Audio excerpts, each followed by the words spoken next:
The vote that has the world talking. After 43 years, Britain is ending its membership in the European Union.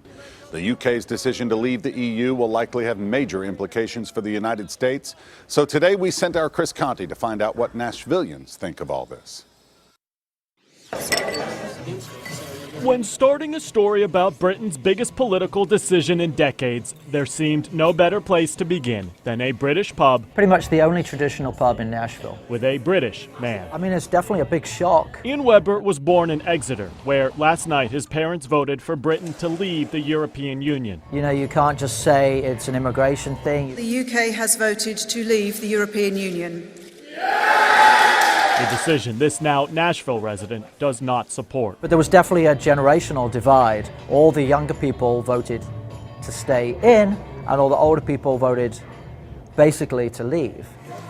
And I said, it seems to be about immigration, and we're just like, it was termed Brexit. Just the British exit from the European Union. Britain exit, Brexit. More or less even on the radar, to be and honest. It was on the tips of the tongues of nearly every person bellied up to the bar for a beer. I didn't think it was going to happen, so it was surprising. Legally and politically, it's their decision to stay or go. The British people have made a choice. The choice England made to leave the EU last night has divided both the country and families. My wife is English. That's part of the reason I live here. And she was on the phone this morning with her father having a shouting match. From Cambridge through FaceTime, Nashville native and musician John Wheeler relayed his thoughts. I worry that the balance of power in Europe will get destabilized, and it'll politically destabilize the whole Western world.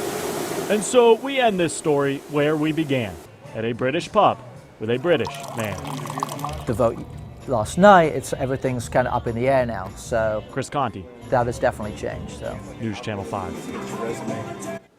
Thank you, Chris. One of the biggest takeaways from the vote, millennials and people under 30, as we heard, largely voted to stay in the EU, while most voters over 50 voted to break away.